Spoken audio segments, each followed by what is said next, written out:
Assalomu alaykum qadrli yurtdoshlar, qadrli obunachilar, bormisizlar, omonmisizlar, joninglar sog'mi? Anchadan beri YouTube ijtimoiy tarmog'ida ko'rinmay qolgandim. Sababi hammaga ma'lumki, YouTube ijtimoiy tarmog'ida bizga jalba tushib, umuman taktika bilan yo'qib ketganda 10,5 mingtalik obunachisi bor kanalimiz YouTube'dagi.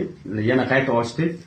Podpiska bo'lmay kuzatayotganlar bizga podpiska bo'lsa, arizasini videolarimizga like bosib, komment yozib qo'yasizlar. Azizlar, ko'rib turganingizdek bugun yana Ma'rufjonov xonadonida bugun dam olish kunimiz. To'ylar, xizmatlardan, konsertlardan dam olib bugun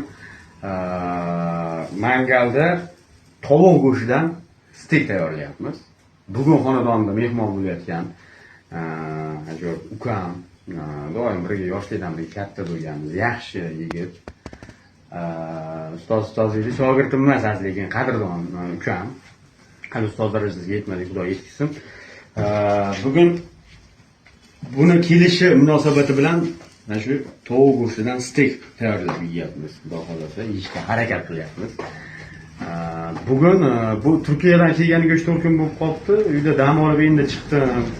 Deganda mana xudo xolasa qadam qutlug' kelib aka-uka, Ahmadjon maza qilib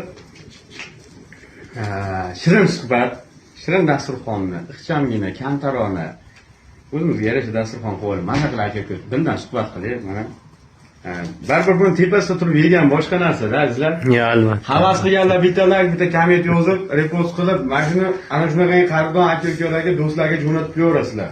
Go obada.